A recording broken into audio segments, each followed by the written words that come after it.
Live from our nation's capital, it's Deadline DC with Brad Bannon.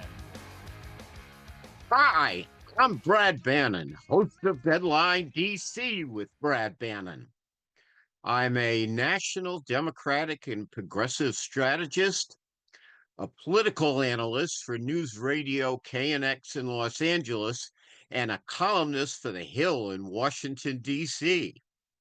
To get my take on Donald Trump's imperial presidency, you can read my columns in The Hill at muckrack.com/Brad Bannon. Mondays on Deadline DC, I talk to the people and players behind the politics and policies that drive our great nation forward, or at least keep it from going backwards during Trump 2.0. This week on Deadline DC, we have two great guests. In the first half hour, our guest to talk about the infamous Epstein list will be Sarah Jones, editor-in-chief of PoliticusUSA. Then in the second half hour, economist Rob Shapiro, chairman of Sonicon Corporation, joins us to discuss the sad state of the economy under Donald Trump.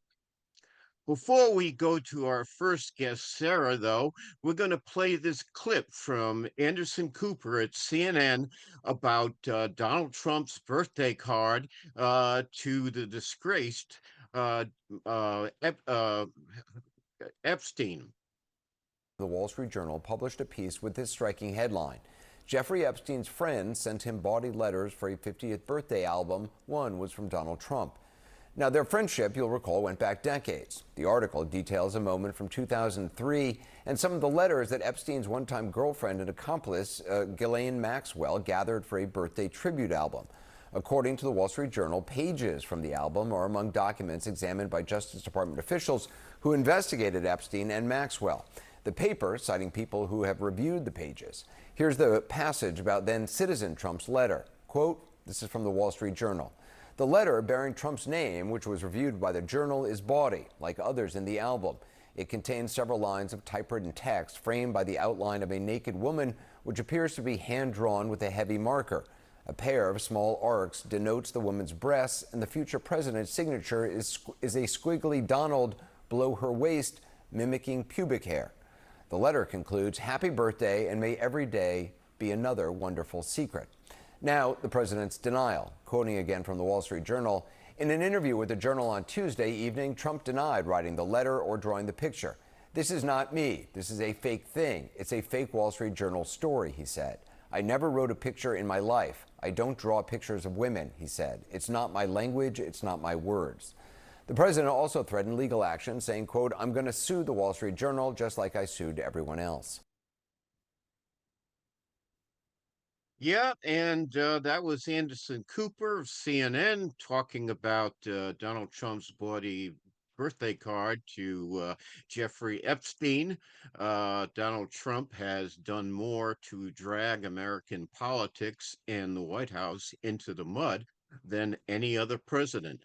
I used to have this theory that Richard Nixon was the worst president, but that train has left the station, and Donald Trump is now number one with a arrow on my worst president list for whoever cares about my assessment.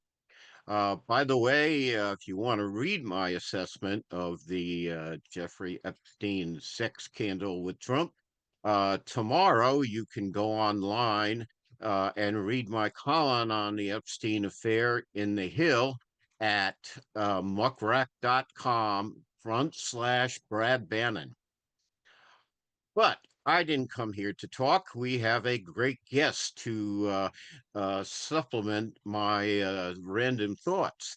Our guest in this half hour, back with us again, is Sarah Jones, who is the editor-in-chief of Politicus USA. Welcome back to Deadline DC, Sarah. It's great to have you back. Thank you so much, Brad. It's so good to be here. And I care, and I know your listeners care about your thoughts. So yeah, definitely very interested in that. And you really your intro was so perfect because to me, the thing I can never forget, the thing that hangs over me every day is that we are always in the sewer with this guy. Every moment that we discuss politics now, we are hanging out with the worst people that you could ever know and that nobody wants to be around, basically. So it just is um really gross. I also want to just pop in there to this whole discussion about Epstein. I do want to connect this to the Republican anti-abortion stance just for a moment. I know that might sound wild, but it is to Go me, ahead. as a woman, very important to make the connection that when when you make abortion illegal, you incentivize rape and you incentivize domestic abusers who use rape and pregnancy as a way to control women. And so the fact that they are pushing anti-abortion, they're pushing to make abortion illegal, and then here we are. Now President Trump is hiding the Epstein files, whatever exists there, the information, the materials that were not released, he is hiding. And those two things aren't disconnected in my mind. And I think that when it tells you about somebody, the things we knew about him, the things that have come out that is now an adjudicated sexual assaulter, all of those things are very relevant to this conversation. Well, the other thing, Sarah, that I think you're right, and the other thing I think is relevant is, Donald Trump's treatment of women in general. He has been insulting. I remember bunch of vile insults he leveled at Rosie O'Donnell and other women during his two campaigns. He said all sorts of horrible things about E. Jean Carroll, who won a few $1 million in a lawsuit against him for sexual abuse. It's just, his abuse and attitude towards women is horrible. It's Uh, dehumanizing. This is what he does exactly. The way everything you're talking about, the objectification and then the discarding of, he's gonna take away his lust for you if you're Rosie O'Donnell because you spoke up and you're past the prime, like women age out at 35 for him, and I think maybe we can go younger than that now. But what does yeah, exactly, what does all that say about him? He does not, it isn't just that he doesn't respect women. I think he actually loathes women, and I think he's got a lot of I agree. issues. So I agree. Let's try this. We're talking about the Epstein affair in this half hour, and this part of me that thinks instead of talking about Jeffrey Epstein and his relationship and the sexcapades with Donald Trump, and I was going to say young women, but apparently they were actually not young women; they were girls, which is an important distinction. Shouldn't we be talking about the economy and the budget cuts? Isn't that going to be his undoing, not this scandal, or am I wrong about that? no, I think I mean, well, this is the question of the age, right? I will say that I did not, like many people, I didn't really see this coming, this division that's happening on the right. So I'm surprised by that. But only 36% of Americans say that Epstein matters a lot in their evaluation of his presidency. So I'm not sure how that translates to the midterms, whereas immigration is 61%, inflation is 56%, and his horrible bill is 56%. So probably those issues will matter more. But then what about if they just don't turn out? Is it going to be a situation of a lack of morale or lack of support for him that does impact the midterms because of this? There's a lot of ways this could break against him Y- at this point. Yeah, it could. It seems to me, and I say this in my Hill piece that's coming out tomorrow, that this has uh, this is amplified splits that are occurring within Trump's coalition, which has always been with him, hell or high water. And this could dampen MAGA morale in going into the midterms. You've got him arguing with Rupert Murdoch, of all people. Uh, Elon Musk has joined the chorus against Epstein. This could have serious ramifications. Sarah, we're going to go for our radio break now, but we will be continuing this interview online TV with Sarah Jones, editor in chief of Politicus USA, right during this break for our video listeners, and we'll be. Welcome back to Deadline DC with Brad Bannon. I'm Brad Bannon, and my guest in this half hour is Sarah Jones, editor in chief of Politicus USA. Sarah, one of the points I make in my Hill article is Donald Trump during the campaign last year made all sorts of promises. He promised to end the war uh, between Ukraine and Russia in one day. He promised to bring uh, consumer costs down on the first day of his second term. And of course, he promised to release the Epstein files. The Epstein files may not be enough by itself to break Trump's back, but in combination with his other failed promises, it could have a significant impact on the rest of his presidency and the midterm elections. What do you think? Well, I'm looking at these numbers. It says 50% of Republicans are satisfied with the way Trump is handling the Epstein case, but 49% aren't. 60% of MAGA say they're satisfied, but 59% of non-MAGA Republicans say they aren't. Um, these numbers, to me, they show cracks in his base. So how is that going to manifest during the midterms? I think that's the question, but we have not seen this before, and I think that is important. And the broken promises that you mentioned, these things, this sort of taco doctrine of fail that he has really b- put on display for this second term, pretty nonstop, has got even his own base saying you're deporting the wrong people. Oh, we don't think you should be deporting people who are here and pay taxes. So a lot of the things that he used to get this support, those that support from those people is sort of falling away in a very strange way. I really wouldn't have anticipated this, and it's kind of surprising. I think I've said in my mind, like, these people are never going to abandon him, and now suddenly it's like the Epstein files seem to be their red line. But I do want to put a little pin and a little caveat in this, that they only care about the Epstein files because they think they've been told that it's going to be all these Democrats, right? So they're not looking for Donald Trump or anyone like that to be on the list. They think they're going to get what they've been promised, which is the proof that Democrats are these evil pedophiles, which is what they've been, a lot of the MAGA base has been told this whole time. So I think that's going to be interesting to see. I have heard some of them say, why do you think he's hiding this? Do you think he's on the list? Some of these, kind of influencers are talking about that. And I don't think that's good for him, because if they can put that together, I wonder when they're going to put together, if he lied to us about this, what else has he lied to us Yeah. about? Right? And it turns out pretty much everything else. Exactly. As you listed these broken promises, the Ukraine war, um, Gaza, all of these things, drop the price of eggs on day one, all of these promises, they've all gone poof. He's done nothing, and wait till, of course, it's going to kick in. They've delayed the kick in of the higher prices from Yep. his bill, but Sarah, I'm going to have to interrupt you now because we have to take a very short break to bring back our radio listeners. We'll be back with more of Deadline DC right after this very quick break.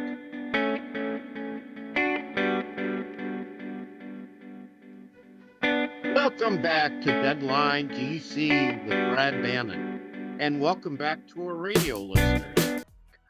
If you're listening to us now and you want to watch us and listen to us at the same time, modern technology has made that possible. You can watch our must-see online aggressive progressive TV at twitter.com/Brad Bannon. at facebook.com/deadline DC with Brad Bannon /videos, and on YouTube at youtube.com/ deadline DC. Our guest in this half hour is Sarah Jones, a frequent flyer here on Deadline DC. She is the editor in chief of Politicus USA. Sarah, let me try this out on you. First of all, one thing you mentioned before we went to break was this could uh, seed some doubts within the hardcore far-right Trump coalition. And I should note that polls show that Democrats, on the contrary, are very highly motivated even before this Epstein story broke. So that could be a difference maker if Democrats make it work in the next 15 months.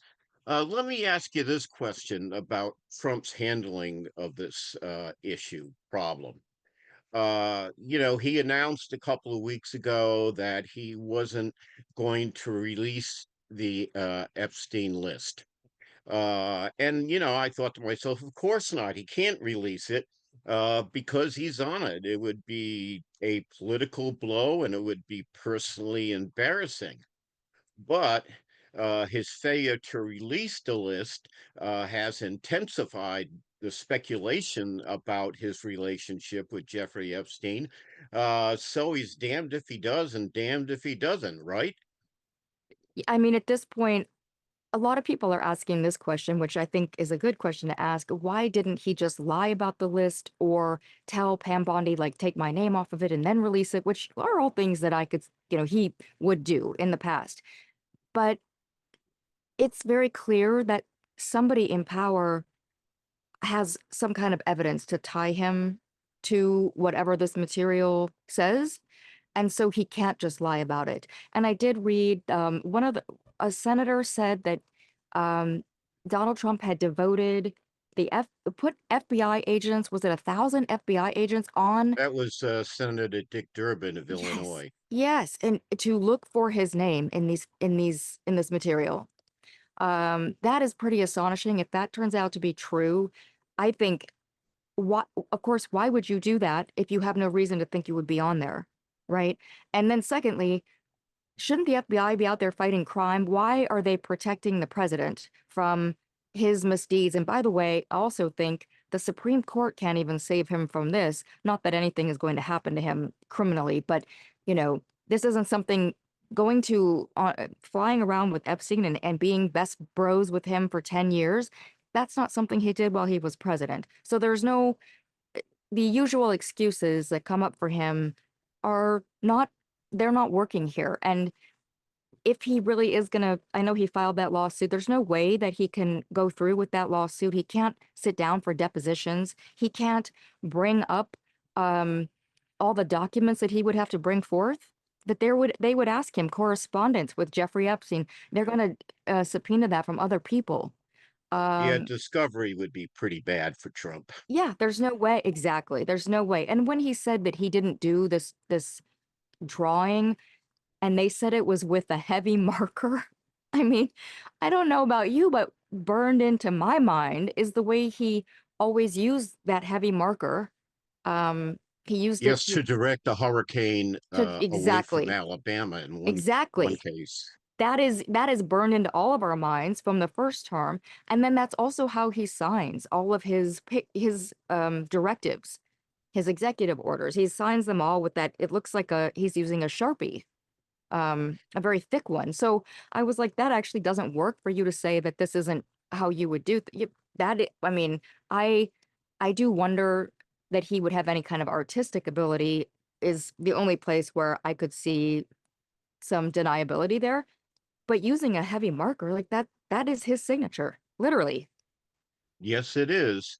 Well, let me ask you about this. One of the most bizarre things and significant things that's happened in this Epstein sex scandal is last week, Donald Trump went on his favorite vehicle to tweet, Truth Social, Uh, and he criticized his own supporters for buying this. Well, he didn't say BS, but he criticized his own supporters for buying this BS about Jeffrey Epstein and falling for the Democratic arguments against him and Epstein, hook, line, and sinker.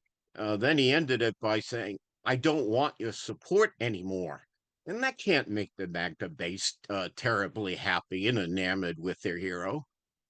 No, I think that he's being so condescending to them. And on this issue, he has been that way with them on many other issues, and it was fine. But the thing is, this conspiracy, and I'm not talking about the things that actually happened. I'm talking about the things that his base through QAnon, that sort of the that was the mythology that they built up around the Epstein files. That it was this there was a deep state covering up for Democrats. They were running the pizza parlor, the Pizzagate, all of that stuff is hardwired into a lot of the hardcore MAGA support. And so when he says that this thing that they have decided, they have abandoned their own families, they have given up a lot to in the service of that conspiracy because they think they're doing something. They think they're standing up for children. And that's forget the fact that they also are starving children by supporting this bill, all of that there's a lot of hypocrisy going on, but I'm just talking about how they see it. And so to have that called stupid, he called them stupid for believing in that. This is their whole identity for a lot of them. So he just called that belief stupid, which is going to be very difficult. I would imagine a lot of them are having trouble because we have seen how they have broken with their own families over these kind of things, like, and will not hear a bad word about Donald Trump. And now Donald Trump Yeah, is telling them this. yes, it will be a very rude shock. Yeah. And God knows how long this is going to drag out. But it's going to, Donald Trump has some difficult days ahead of him, and he needs his bedrock supporters to weather the crisis. We might have a government shutdown coming up at the end of September. And that will require the president to use all the political capital he has on the budget, and he may be expending it on this sordid sex Mm. scandal. Sarah, I want to thank you very much. Our guest in this half hour is Sarah Jones, who is editor in chief of Politicus USA and a frequent economy.